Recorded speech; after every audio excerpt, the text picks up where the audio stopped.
Hello, I'm Zoe. This is my channel, Autistic Nana. I was going to do a video talking about alexithymia and interoception and MRI scans of autistic brains and the different neurological wiring that we have. But do you know what?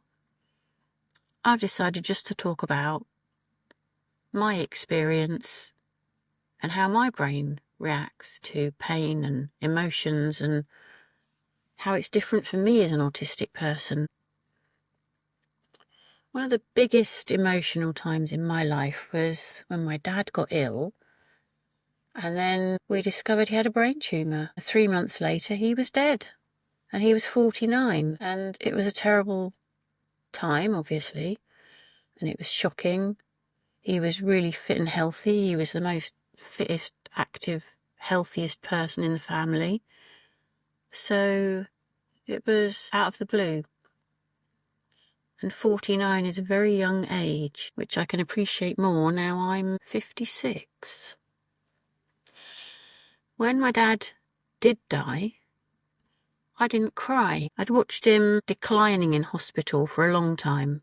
He was in hospital for maybe 3 weeks, and obviously there was no cure. He had a brain tumour that was inoperable. So I watched him, and it was awful, and it was distressing. And then I was actually told he'd died, and it just took me so long to process that. I was really close to my dad, a daddy's girl, if you will. So he died, and I just didn't react. It was really weird. So I wanted to read the eulogy at his funeral, and I wrote something and read it.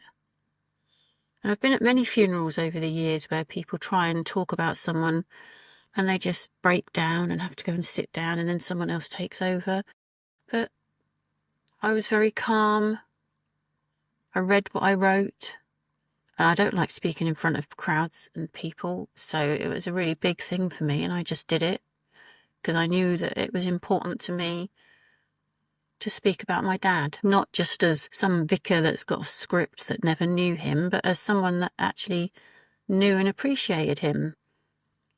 So it took 3 weeks to process that death, 3 weeks before I cried. And the realisation one day just came to me, I'm never going to see my dad again. And so many times throughout my life I've just asked my dad that, or my dad can help me with that. And then one day I just realised that was never going to happen again. And that was the catalyst, if you like, that finally made my brain process my dad's death and told me I'm never going to see him again. So I cried a lot. And I cried a lot. And it was awful. And it got really bad, and I thought, this is going on a long time. So I went to the doctor. I don't really know why I went to the doctor, because they told me I had depression. And I thought, I don't have depression. My dad's dead. And they offered me counselling, which I didn't want because, unbeknownst to me at the time, I was autistic and I don't like speaking to strangers. And I thought, there's no point in taking pills because I'm upset because my dad died. And taking pills isn't going to make my dad come back. So the end result was I didn't do anything. And years go by, and I'm still really sad about it. It's been 31 years now, and I still cry when I think about my dad. It's just that it's never going to change, is it? He's not coming back. That was a really hard thing to process.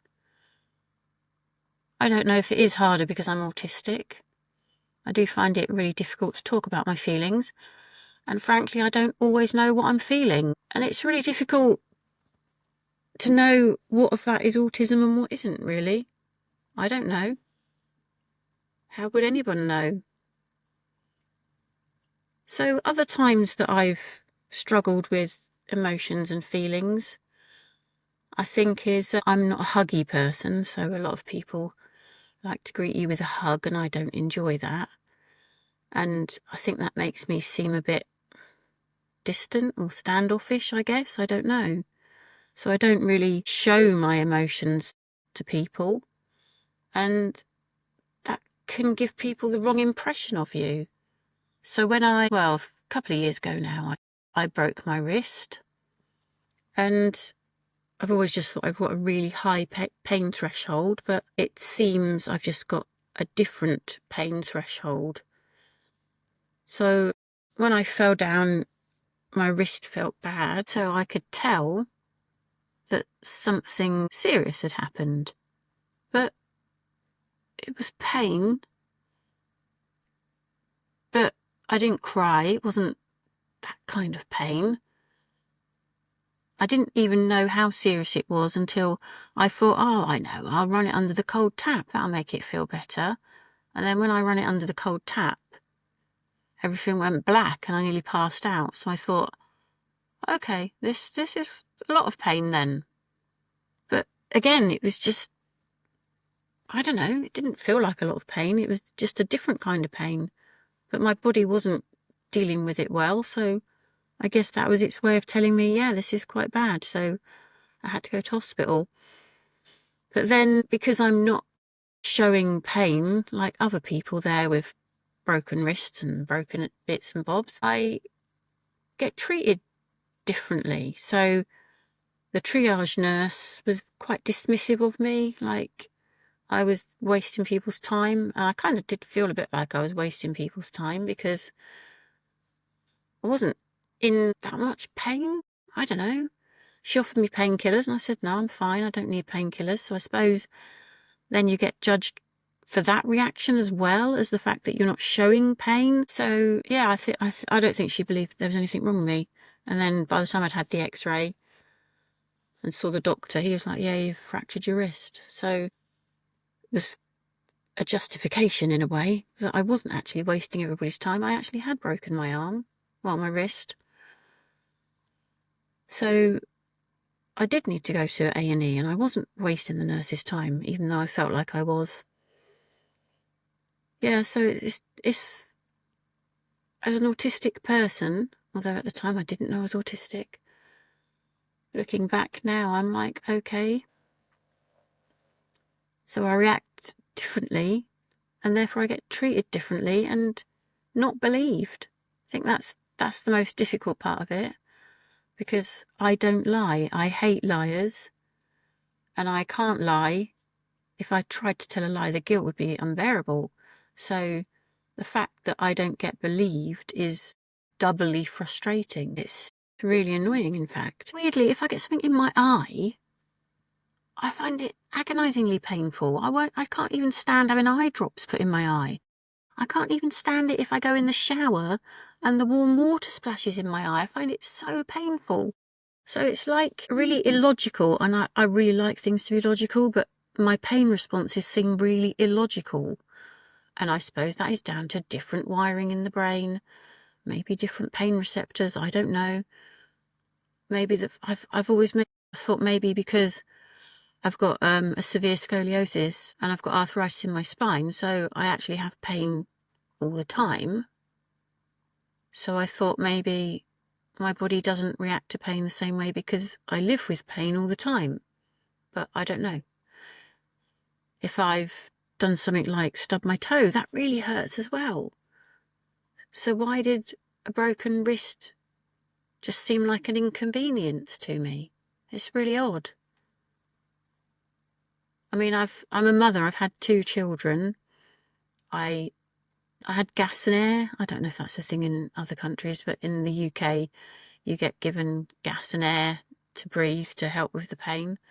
Didn't have anything else. Got through it. Didn't seem that bad. In fact, the second labour, they took the gas and air off me, so I didn't have anything. Whereas other people make a big thing of it and like, I had to have an epidural or something, I don't know. Very odd. And the other times I've noticed a different pain response is years ago when I started martial arts. I started Taekwondo, and you learn wrist locks and arm locks and things. And it's not really beneficial if you're a martial artist and you're training, because you're supposed to like put a wrist lock on someone, and when it gets too painful, then they're supposed to tap and then you let go. But I think maybe about 1 in 15, 1 in 20 people don't have the same kind of pain response to a wrist lock or an arm lock or something. If they put a wrist lock on me, it just doesn't hurt. I mean, it's uncomfortable. There is some kind of level of pain there, but never to the point where I'd feel like I need to tap. It's just not that painful. So you put yourself at risk then of your training partner putting the lock on so much that they could actually break your wrist or break your arm. And it would be no fault of theirs and no fault of yours, because you're not having typical pain response. So I'm not trying to say that I'm well hard or anything. I'm just saying I don't have the same pain response as other people. And it's not just the feeling of the pain, it's not showing the pain that's the problem as well. So even if I was in pain, I very rarely cry. That's quite a tricky thing to deal with. So people don't believe you when you're in pain, and that's frustrating. But other things could be so annoying, like buying a new item of clothing and it's got like one of those hard, crunchy type labels. Oh, I find that so... it feels like I'm being stabbed. It's ridiculous. That's got to be cut out. And then there's emotions, not knowing what emotions I'm feeling. I've had a really weird awakening about that since my diagnosis. The psychiatrist said my underlying feeling of misery, I feel like I'm miserable and I don't have a reason to be miserable. She said that's anxiety. So I've kind of been trying to really analyse my feelings now. So if I start to feel... sometimes I get a bit hot or a bit dizzy or like sweaty palms or something. So if that feeling comes to me now, I check my heart rate on my watch and it'll be 140 or something. And then I'll be like, this might be anxiety. But at some level, the whole of society causes me anxiety. So I guess it's like a background anxiety that's always there. And then something unexpected happens that causes it to be a bit more anxiety. And that's when I can tell that I've got anxiety. Apparently. I don't know. I find it difficult to understand other people's pain reactions and emotional reactions to things as well. When I deal with a child or something, and like my kids when they were younger, I would say, if it's not bleeding, then there's nothing wrong with you. But that's a bit mean, isn't it, really? And not true, because a broken bone doesn't bleed, and that is painful. Other times I feel ill or just not right, just off. And then I can realise I'm anxious. And I can't explain what I'm feeling.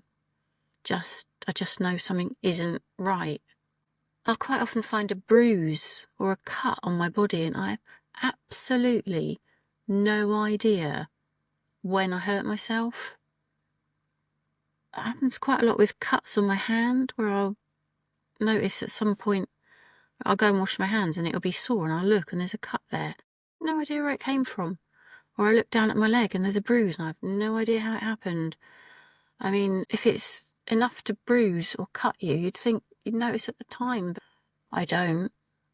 Not always. Sometimes I do. Yeah, so sometimes I think an autistic person, you don't feel pain emotionally or anxiety emotionally, it's a physical sensation. So getting a tight chest or a stomach ache, as I say, sometimes I just feel dizzy, or I feel like I've got tunnel vision starting, where I feel like things are going black from the side and my vision's going weird. And usually some kind of emotion follows that. Yeah, it makes it really difficult to understand other people's emotions as well if you don't even understand your own emotions. So the pain or emotion can be really delayed. I can just have a really delayed reaction. Or, I don't know, it's just like I really don't know. I don't know what I'm feeling. There's actually other times where I feel like I'm having an over extreme reaction to things. So if I'm watching a film or something, if something horrible happens, I think that actually got worse as I got older. Like, I can't watch a horror film. It's just too distressing.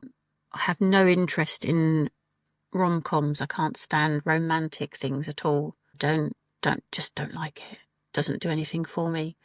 But like if I'm watching The Lord of the Rings or something, and one of the characters on there is suffering or hurt or just emotionally upset, whatever, it makes me cry straight away. It's just ridiculous. And as I say, I'm not a crier. So if something's happening in real life, I won't cry. But if something's happening to a fictional character, I'll get really upset. So it really does limit what I can watch. It's ridiculous. I had to stop watching the news when I was 14 because I found it so upsetting. I just couldn't deal with it. Stopped reading newspapers and stopped watching the news. It's just awful. It's completely out of your control, isn't it? So you're just literally seeing these things to be upset. And it's awful.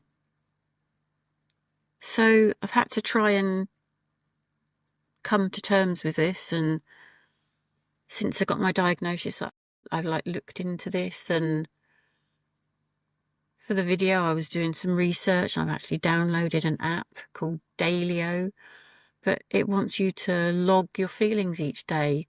And as I say, I don't always know what I'm feeling, so it does give you quite a few options, which is quite helpful. So I do go through the app each day and try and pin down exactly what I'm feeling each time, which I kind of helps, I suppose. I've got one best friend that I can talk to if I need to, but I don't talk and discuss things emotionally.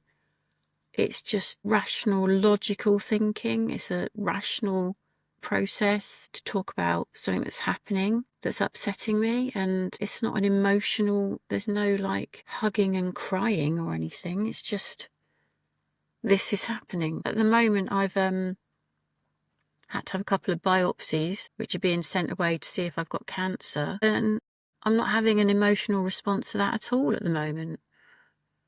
I don't work that way. If I get results back and I'm told I've got cancer, then I'll deal with that if it happens. But my husband's really upset and he's all anxious and fretting about it, but I'm not having an emotional response to that at all. As I say, I'm just waiting to see what I get told. So I don't know. I don't know. Is that the wrong way of being a human being?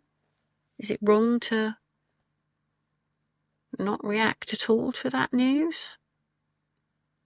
I don't know. It's just how I am. I don't like to rely on other people for help. God, no. Always try and sort things out for myself. Rely on myself. Feel like I'm the only person I can truly trust. There's been lots of studies showing different brain wiring, different brain connectivity, different brain reactivity. But obviously every autistic person is different. So I don't know. I don't know if my personal experiences can relate to anybody else. I don't know if anyone can relate to what I'm saying. I'd be quite interested to know how other people understand themselves, understand what they're feeling. Am I the only one? I can't be the only one, can I? not when everybody's apparently got different wiring. Yes, it's interesting. It's interesting for me to see when my heart rate is rising. As I say, I just tend to get sweaty hands and a headache or dizziness or something. And now I'm like, oh, okay, that must be anxiety. All right. And I do now know what a broken bone feels like, because I've had another one since the wrist, and that was the same kind of pain. So I knew that time I had to go to the hospital for that one, because that definitely felt like the same kind of pain. And that time I'd broken the top of the humerus. That was my dog did that.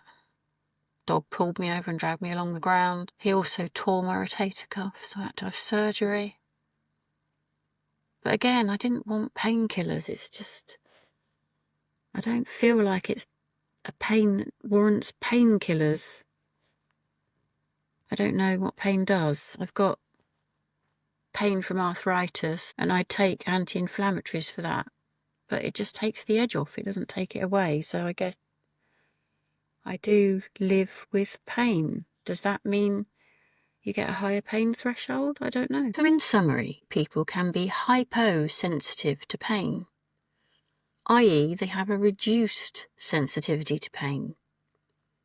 Some autistic people can be hypersensitive to pain, i.e.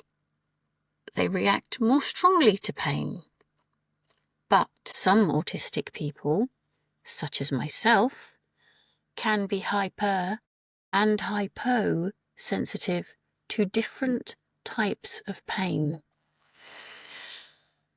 Autistic people can have what is known as a flat affect, which means that they don't show expression on their face. Not showing pain on your face does not mean that you are not feeling pain. Interoception is the feeling of what's happening inside your own body, so it's the brain's sense of your internal responses. Autistic people's responses can be blunted or confused, so we don't always know what our brain is interpreting as what's happening inside our own body. Some autistic people, for example, might not be aware of their own heartbeat starting to race. And as I say, some autistic people might not notice pain at all, and then won't know they're injured until they discover they're bleeding, for example.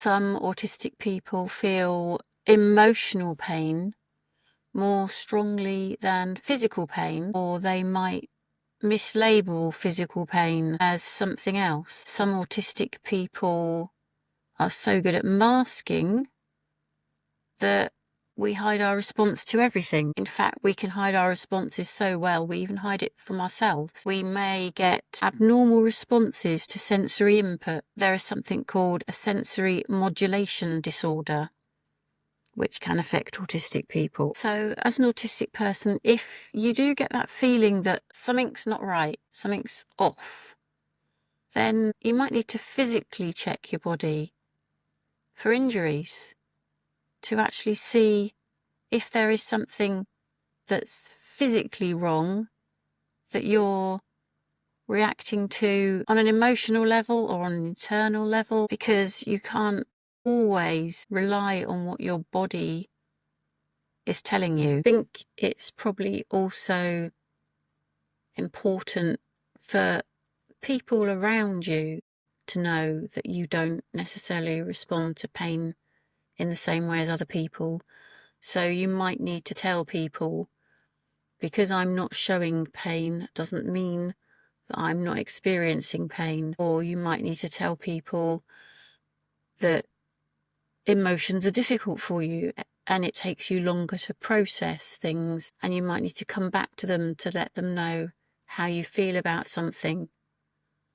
So it's important to communicate and let people know that you don't always respond the same way that other people do. I don't like not knowing things. I like to know things. So I find it a contradiction to be, on the one hand, not really reacting to the pain of a broken bone, but on the other hand, stubbing my toe or I actually did cry once when I slammed my fingers in the door. That really hurt, and it didn't bleed or anything. So I find the contradiction really confusing. Yeah, I guess maybe it is part of being autistic. I don't know. Let me know if you know. Thanks for listening.